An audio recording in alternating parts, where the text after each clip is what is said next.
नमस्कार, मी पत्रकार दीपक चव्हाण आणि आपण पाहत आहात यूथ लीडर, एक सामाजिक व्यासपीठ. या व्यासपीठाच्या माध्यमातून आपण मी नवदुर्गा हा विशेष कार्यक्रम सुरू केलेला आहे. या विशेष कार्यक्रमामध्ये आज आपण भेटणार आहोत डॉक्टर जिज्ञासा परांजपे, ज्या हरिपूरमध्ये समाजसेविका म्हणून काम करत आहेत.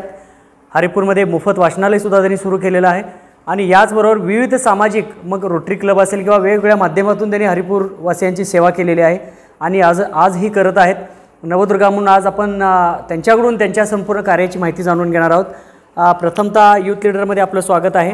मला सांगा की कशा पद्धतीनं आपण हरिपूरमध्ये, का हरिपूर तुमचं गाव मूळ हरिपूरचं आहे का? हरिपूर गाव. जरा आम्हाला तुमचं बालपण जाणून घ्यायचं आहे, किंवा तुमचे वडील काय करत होते, किंवा तुमची जुनी पार्श्वभूमी आम्हाला जरा सांगा की त्या लोकांनाही समजेल ती.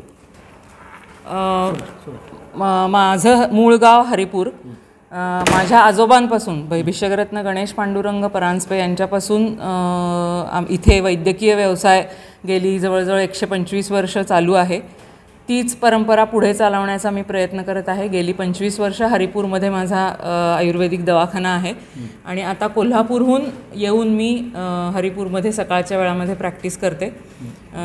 लहानपण माझं पहिले 3 वर्ष 4 वर्षापर्यंत हरिपूरमध्येच गेलं. आमचं हरिपूरमध्ये इथं घर, शेती वगैरे सगळं असल्यामुळं एकत्रित एक कुटुंब होतं. त्या कुटुंबातच माझं लहानपण गेलं. त्याच्यानंतर आम्ही शिक्षणाच्या कारणासाठी सांगलीला गेलो आणि सांगलीमध्ये तिथं गेल्यानंतर आई वडील आणि मी असं मायक्रो फॅमिली जरी असली, न्यूक्लिअर कुटुंब पद्धती म्हणतात तसं जरी असलं तरीसुद्धा माझी नाळ कायम हरिपूरशी जोडलेली राहिली. कारण आमचं मूळ घर हरिपूरमध्ये होतं, शेती हरिपूरमध्ये होती. वडीलसुद्धा किर्लोस्करमधून रिटायर्ड झाल्यानंतर त्यांची शेतीशी नाळ जोडलेली असल्यामुळं आमचं सगळ्यांचंच हरिपूरशी शेतकरी कुटुंब आणि वैद्यकीय व्यवसाय हा मेन आमच्या कुटुंबाची पार्श्वभूमी आहे. आणि ते पुढं चालू ठेवणं हे एक चांगला उद्देश आमच्या मनामध्ये होता आणि त्यामुळं इथे हरिपूरशी कायम आम्ही अटॅच राहिलो, नाळ कायम बांधलेली राहिली. आणि त्याच्यानंतर मग ज्या वेळेला महाविद्यालयीन शिक्षण, शाळेचं शिक्षण कुठं झालं आणि महाविद्यालयीन कुठं झालं? हां, सगळ्यात पहिल्यांदा प्राथमिक शिक्षण झालं डॉक्टर बापट बाल शिक्षण मंदिर आणि त्यानंतर माध्यमिक शिक्षण झालं सिटी हायस्कूल सांगलीमध्ये. त्यानंतर ज्युनियर कॉलेजचं शिक्षण झालं विलिंग्डन कॉलेजला आणि मग ग्रॅज्युएशनचं म्हणजे BMS शिक्षण माझं झालं ते वसंतदादा पाटील आयुर्वेदिक मेडिकल कॉलेजमध्ये झालं. आणि नंतर मी पोस्ट ग्रॅज्युएट डिप्लोमा जो आहे तो केरळच्या पंचकर्म इन्स्टिट्यूटमधून केला आणि मग त्याच्यानंतर मी ॲज अ पंचकर्म तज्ज्ञ म्हणून मी काम करायला लागले. आणि त्याचपूर्वी BMS झाल्यानंतर लगेचच एक साधारणतः 97 साली वगैरे मी दवाखाना इथे हरिपूरमध्ये सुरू केला, जो आजोबांपासूनच चालत आलेला आहे. तोच मी कॅरी फॉरवर्ड केला. आणि एक आमच्या घराण्यावर असलेला जो विश्वास आहे पेशंटचा किंवा रुग्णांचा, आजूबाजूहून म्हणजे सांगली आणि सांगलीच्या पंचक्रोशीतून येणाऱ्या लोकांचा जो विश्वास परांजपे घराण्यावर आहे तो मेंटेन करण्याची जबाबदारी माझ्याकडे होती. म्हणजे माझ्याकडे वेटिंग पिरियड मला लागला नाही की बाबा पेशंट कधी येतील आणि माझी प्रॅक्टिस कधी सेट होईल, हा कालावधी गेला नाही. परंतु जी जबाबदारी माझ्या पूर्वजांनी माझ्यावर ठेवलेली होती ती मेंटेन करणं किंवा तो एक विश्वास संपादन करून ठेवणं, ही जबाबदारी मला पार पाडायची होती. त्याच्यातून मी गेली 25 वर्षातही ती पार पाडण्याचा माझ्या परीने प्रयत्न करत आहे. त्याच्याचबरोबर सामाजिक संस्थांमध्ये रोटरी समाजदल हरिपूर म्हणून गेल्या 25 वर्षापूर्वीच ही स्थापन झालेली संस्था आहे. हे 26वे वर्ष आहे त्याचं. ही पूर्ण महिलांची संस्था आहे. रोटरी क्लब ऑफ विश्रामबागनी स्पॉन्सरशिप असलेली किंवा त्यांचं पालकत्व असलेली ही संस्था आहे आणि ॲफिलिएटेड. आणि ही फक्त रुरल म्हणजे ग्रामीण भागामध्ये ग्रासरूट लेव्हलला काम करणारी संस्था असल्यामुळं या संस्थेचा कार्यभार माझ्यावर जेव्हा येऊन पडला त्यावेळेला आम्ही सगळ्या जवळजवळ एक 35 ते 40 लेडीज यासाठी कार्यरत झालो. आणि या हरिपूरच्या पंचक्रोशीमध्ये ज्या काही सामाजिक डेव्हलपमेंट्स म्हणजे सामाजिक कुठल्या उपक्रम जे काही राबवायचे शक्य होते आमच्याकडून ते आम्ही गेल्या 25 वर्षामध्ये अतिशय हिरिरीने राबवले. आणि त्या सर्वामध्ये हरिपूरमध्ये ही संस्था अग्रेसर आहे सामाजिक उपक्रम राबवण्यामध्ये. आणि याच रोटरी समाजदल हरिपूरतर्फे हे मोफत वाचनालय हरिपूर आम्ही ग्रामपंचायतीकडून 2014 साली चालवायला घेतलं. हे मोफत वाचनालय हरिपूर 1913 साली भिषग्रत्न गणेश पांडुरंग परांजपे म्हणजे माझे आजोबा यांनी स्थापन केलं. त्यानंतर 1920 साली लोकमान्य बाळ गंगाधर टिळक यांच्या हस्ते याचं फेब्रुवारी महिन्यामध्ये उद्घाटन झालं. त्यावेळेला लोकमान्य टिळक इथे हरिपूरमध्ये वास्तव्याला होते आणि त्या दिवशी अनेक मोठे मोठे साहित्यिक म्हणजे दत्तोवामन पोद्दार किंवा शिम परांजपे, श्रीपाद कृष्ण कोल्हटकर, विष्णू दिगंबर पलुसकर, CD देशमुख अशी मोठ्या व्यक्तींनी हरिपूरला भेट दिलेली आहे. इंदोरच्या महाराणी कमलाबाई किबे, महात्मा गांधींच्या शिष्या अवंतिकाबाई गोखले या सगळ्यांच्या हस्ताक्षर आणि सह्या त्यांच्या प्रतिक्रिया आपल्या वाचनालयाच्या रेकॉर्डमध्ये उपलब्ध आहेत. लोकमान्य टिळकांची सुद्धा सही आणि त्यांची प्रतिक्रिया आपल्याकडे उपलब्ध आहे. तर हे असं वाचनालय ग्रामपंचायतीकडे 1960 साली ज्यावेळेला ग्रामीण स्वराज्य संस्था स्थापन झाली तेव्हा भिषग्रत्न परांजपे यांनी लोकार्पण केलं आणि लोकार्पण केल्यानंतर ग्रामपंचायत त्याचा कारभार पाहत होती. 1997-98 पर्यंत त्याचा कारभार अगदी व्यवस्थितपणे पाहिला जात होता. पण त्यानंतर काही कारणांनी काही त्रुटींमुळं ते वाचनालय चालू स्थितीमध्ये राहिलं नाही आणि ते बंद राहिलं. मग त्याचं पुनरुज्जीवन करण्याचा विचार आमच्या रोटरी समाज दलाच्या महिलांनी मनावर घेतला आणि 2014 साली आम्ही हा उपक्रम हाती घेऊन असं ठरवलं की 100 वर्ष आता 2020ला पूर्ण होत आहेत तर तो आपण एक शताब्दी सोहळा साजरा करायचा आणि इथून पुढे वाचनालयाची पूर्ण धुरा रोटरी समाज दल हरिपूर सांभाळेल आणि पूर्ण मोफत वाचनालय हरिपूर वाचकांसाठी खुलं होईल. पुन्हा पहिल्यासारखं वैभव त्याला प्राप्त होईल अशी आम्ही हे केली अपेक्षा केली आणि त्यानुसार आम्ही प्रयत्नरत झालो सगळ्याच महिला. त्यामुळे 2014 साली ग्रामपंचायतीकडून आल्यानंतर सगळे जुने रजिस्टर्स मेंटेन करणं, पुन्हा त्यांची सगळे हिशोब मेंटेन करणं, ते पुन्हा जे ड वर्गात गेले ते आता पुन्हा सरकार दरबारी किंवा त्यांच्या ग्रंथपाल ह्याच्यामध्ये नियुक्तीसाठी प्रयत्न करणं, मग ते सगळे त्या वर्गामध्ये आणणे ह्याच्यासाठी आम्ही प्रयत्न चालू केलेले आहेत. तसंच इथल्या हरिपूर आणि हरिपूरच्या पंचक्रोशीतल्या पण आणि सांगलीमधून आणि सांगलीच्या पंचक्रोशीतल्या लोकांचे भरपूर सहकार्य आम्हाला लाभतं. महाजन सर, वैजनाथ महाजन सर जे आहेत प्राध्यापक, त्यांनी पण आम्हाला वाचनालयासाठी खूप अनेक अजीव सभासद मिळवून दिलेले आहेत. 3000 रुपये अजीव सभासदत्व देऊन आम्ही अजीव सभासद करून घेतो आणि या वर्गणीतून आपण दैनंदिन जो कारभार असतो, वाचनालयाचा स्टेशनरी असते किंवा ग्रंथपालांचा पगार असतो, असे किरकोळ खर्च जे असतात ते आम्ही त्याच्यातून भागवत असतो. आणि लहान मुलांना आम्ही पूर्णपणे मोफत वाचनालय उपलब्ध करून देतो. तसंच वृत्तपत्र आणि मासिक विभाग हा सुद्धा रोटरी क्लब ऑफ सांगलीच्या माध्यमातून आता नुकताच परवा उद्घाटन झालेलं आहे त्याचं आणि सुरू झालेलं आहे. सौ अलका शहा यांनी त्यांच्या सासूबाई पद्मा अमृतलाल शहा यांच्या स्मरणार्थ आम्हाला 1 वर्षभराची पेपर हे केलेले आहेत, बिल अदा केलेलं आहे आणि त्यांनी ते प्रदान केलेलं आहे आम्हाला. तसंच दिवाळी अंकांची स्कीम पण आम्ही या वाचनालयाच्या माध्यमातून करत आहोत आणि त्याचे डोनर पण नंदकुमार बापट सर आपल्याला ते देऊ इच्छितात आहेत, प्रदान करणार आहेत. आणि अशा प्रकारे ही मोफत वाचनालयाची वाटचाल चालू आहे. 2020 साली मध्यंतरी मी बोलायचं राहिले की 2020 साली जेव्हा शताब्दी महोत्सव सोहळा झाला त्यावेळेला पद्मश्री ॲडव्होकेट डॉक्टर उज्ज्वल निकम यांच्या हस्ते तो शताब्दी महोत्सवाचा सोहळा इथे आम्ही ग्रामपंचायतीच्या समोर पटांगणामध्ये साजरा केला आणि त्याला खूप चांगला प्रतिसाद आम्हाला सांगलीच्या आसपासच्या गावांमधून आणि हरिपुरामधून पण लाभला. आणि असं हे मोफत वाचनालय हरिपूर माझी दैनंदिन जी इथे येऊन करण्याची जी प्रॅक्टिस आहे ती प्रॅक्टिस आणि रोटरी समाज दल हरिपूरचं काम, असं सध्या माझ्या कामाचा एकंदरीत हा सगळा भाग आहे. रोटरी दलाच्या माध्यमातून तुम्ही कोणकोणती कामं केली आहेत गावासाठी ती जरा आम्हाला माहिती पाहिजे. रोटरी समाज दल हरिपूर याच्या माध्यमातून मॅचिंग ग्रँट्स मधून म्हणजे जे परदेशी क्लब असतात त्यांच्या संयुक्त विद्यमानी आणि आपला रोटरी क्लब ऑफ विश्रामबाग आहे त्याच्या संयुक्त विद्यमानी आम्ही ग्रामपंचायतीला पहिल्यांदा कचरा गोळा करण्यासाठी 2 गाड्या दिल्या. त्याच्यानंतर 15 ते 16 सोलर स्ट्रीट लाईट्स दिले. शाळांमध्ये सॅनिटरी पॅड, इन्सिनरेटर्स आणि व्हेंडर मशीन बसवले. तसंच मुलींच्या शाळेमध्ये शेणानी मुली जमीन सारवायच्या तर त्यांना फरशी घालून दिली मुलींच्या शाळेमध्ये. तसंच मुलींना पाणी पिण्यासाठी शुद्ध पाणी म्हणून ॲक्वागार्डचं हे मशीन आणि त्याची सगळी सिस्टीम बसवली. तसंच दरवर्षी मुलांसाठी आम्ही स्पर्धा आयोजित करतो, म्हणजे वक्तृत्व स्पर्धा, श्लोक पाठांतर स्पर्धा, किल्ले स्पर्धा आणि सगळ्या प्रकारचे आरोग्य शिबिरं लहान मुलांपासून अगदी वयोवृद्ध व्यक्तींपर्यंत आम्ही घेतो. आर्थोपेडिक शिबिर असू देत किंवा दंत तपासणी शिबिर असू दे, डोळ्यांची शिबिरं असू देत, नेत्रदानाचा संकल्प असू दे, असे अनेक प्रकल्प इथे राबवलेले आहेत. आणि दोन्ही शाळांना, जिल्हा परिषद मुलांची शाळा, मुलींची शाळा आणि कोंडाबाई साळुंखे हायस्कूल यांना LCD प्रोजेक्टरसुद्धा आम्ही प्रदान केलेले आहेत. आणि असे अनेक, आता घनकचरा व्यवस्थापनाचं मशीन बसवणं हा पण एक आमचा समोरचं एक उद्दिष्ट आहे आणि ते ग्रामपंचायतीला लोकार्पण करणं अशी पण एक इच्छा आहे.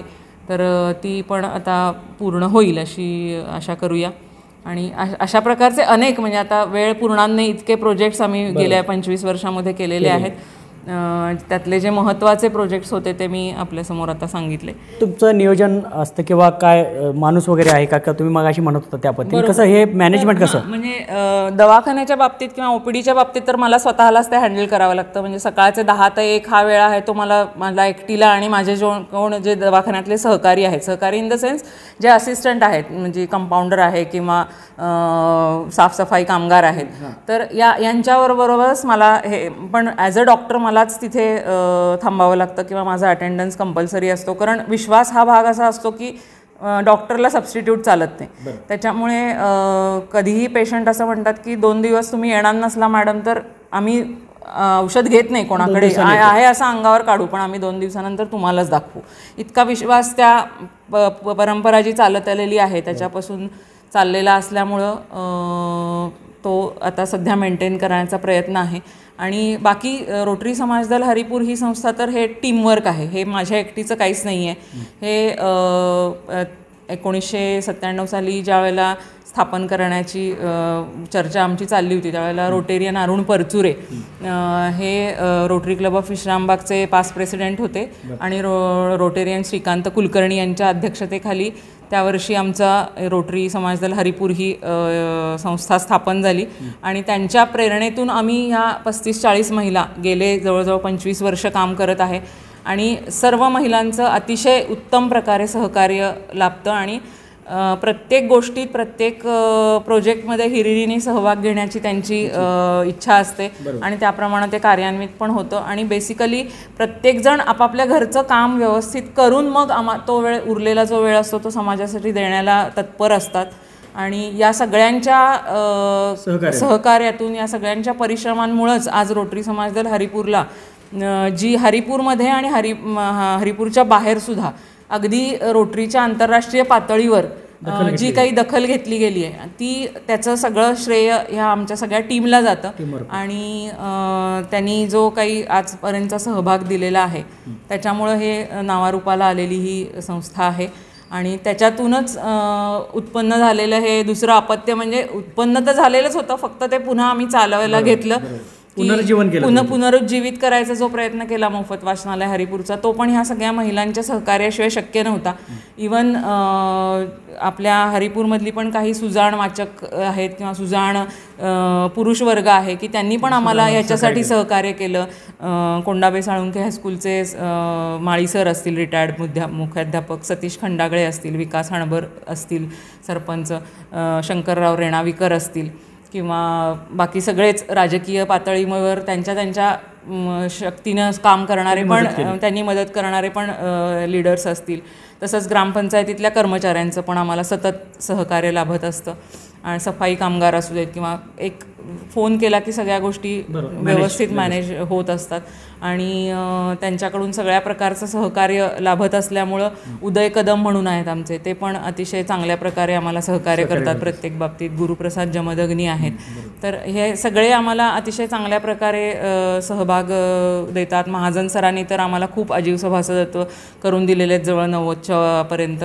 आणि ती संख्या आम्हाला 150 ते 200 पर्यंत न्यायची आहे की त्या एक ठराविक अनामत रकमेतून, त्याच्या व्याजामधून आमच्या वाचनालयाचा कारभार जो आहे तो सुरळीत चालावा, हीच त्यातली अपेक्षा आहे. आणि जास्तीत जास्त वाचन चळवळ ही पुनरुज्जीवित करावी आणि नवीन पिढीला जास्तीत जास्त मुलांना वाचायला प्रवृत्त करावं, हेच त्याच्यामागचा एक चांगला उद्देश आहे. नव्या पिढीला आपण काय सल्ला द्याल या वाचनाकडे वळण्यासाठी?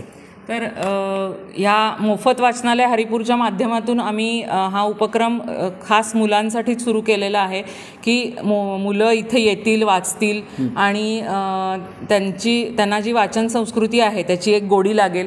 मोबाईलच्या जमान्यामध्ये किंवा या इतर मल्टीमीडियाच्या जमान्यामध्ये, सोशल मीडियाच्या जमान्यामध्ये त्यांना वाचनाची संस्कृतीचं महत्त्व जाणता यावं ह्याच्यासाठी आम्ही इथे असे संस्कार करतो की मुलांना इथं मोफत वाचण्यासाठी बोलवतो, त्यांना घरी घेऊन जायला मोफत पुस्तकं देतो. तसंच इथं येणाऱ्या मुलांना ज्यांना वाचता येत नाही त्यांना वाचून दाखवण्याचं कार्य पण आमच्या सदस्य करतात आणि इथं मुलांसाठी स्पर्धा पण राबवल्या जातात वाचू आनंदेसारख्या, की ज्याच्यातून पुस्तकाचे परीक्षण लिहून आम्ही त्याचे नंबर काढतो आणि त्यांना बक्षीस म्हणून पुन्हा पुस्तकच देतो.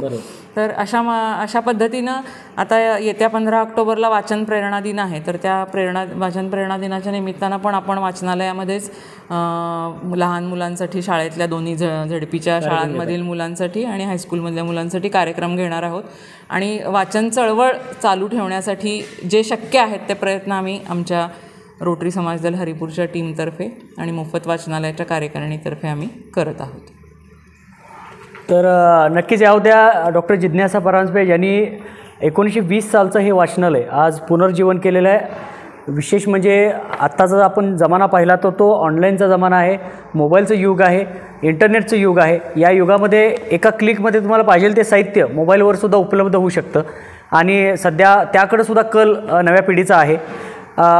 त्यामुळे वाचन हे कमी झालेलं आहे. मात्र अशा खडतर परिस्थितीमध्ये लोकमान्य टिळक यांच्या हस्ते उद्घाटन झालेलं आहे एक अशी ऐतिहासिक वास्तू आणि ऐतिहासिक वाचनालय आजही 2023 साली त्यांनी हे पुनरुज्जीवित ठेवलेलं आहे. नक्कीच डॉक्टर परांजपे आणि त्यांच्या सर्वच रोटरी समाजदल यांच्या सहकार्याने, सहभागानं हे जे वाचनालय आहे ते अत्यंत सुंदरपणे सुरू झालेलं आहे. शताब्दी महोत्सवसुद्धा या वाचनालयाचा नुकताच झालेला आहे. तरीसुद्धा या वाचनालयाकडे गोडी निर्माण व्हावी, वाचनाकडे लोकांची जास्तीत ओढ निर्माण व्हावी यासाठी डॉक्टर परांजपे व त्यांची सर्व टीम प्रयत्न करत आहे. नवरात्रीच्या या पार्श्वभूमीवर आपण त्यांच्या या वाचनालयाला शुभेच्छा देऊ. आणि एक मी नवदुर्गा या विशेष कार्यक्रमामध्ये त्यांनी आज जी काही माहिती सांगितलेली आहे या माहितीवरून एवढंच बोध काढता येईल, वाचनाकडे वळा, कारण वाचाल तर वाचाल ही जी आपली म्हण आहे ती म्हण खरोखरच आता पुन्हा एकदा आपल्याला अनुभवाची आणि आत्मसात करण्याची वेळ आलेली आहे. कारण वाचन संस्कृती कमी झाल्यामुळं लोकांचा अभ्यास कमी होतो आहे आणि इंटरनेट किंवा मोबाईलच्या या जमान्यामध्ये आपल्याला अनेक व्याधीसुद्धा निर्माण होत आहेत. मग डोळ्यांचे आजार असतील किंवा मानसिक ताण, थकवा, तणाव ह्या सर्वातून जर मुक्तता मिळवायची असेल तर नक्कीच आपण नवनवीन साहित्य वाचलं पाहिजे, पुरातन साहित्य वाचलं पाहिजे. वाचनाकडे जास्तीत वळल्यानंतर नक्कीच आपल्या बुद्धिक्षमतेमध्ये सुद्धा भर पडणार आहे. त्यामुळे वाचनाकडे वळा असा संदेश डॉक्टर जिज्ञासा परांजपे यांनी या निमित्तानं दिलेला आहे. आणि आज मी नवदुर्गा म्हणून आपण डॉक्टर जिज्ञासा परांजपे यांची जी काय कार्यपद्धती, त्यांची ओळख किंवा त्यांनी केलेल्या कार्याची माहिती घेतलेली आहे आणि ही माहिती आम्ही लोकांसमोर पोहोचवण्याचं काम या निमित्तानं यूथ लीडरच्या माध्यमातून करतो आहे. कारण अशा लोकांचे इन्स्पायरिंग नव्या पिढीसमोर जाणं गरजेचं आहे आणि मगच नव्या पिढीला समजेल की किती लोकांनी यासाठी योगदान दिलेलं आहे, किती लोक यामध्ये काम करत आहेत, मेहनत करत आहेत. आणि अशा लोकांचं नक्कीच कुठल्याही क्लिकवर अशी लोक तुम्हाला सापडणार नाहीत.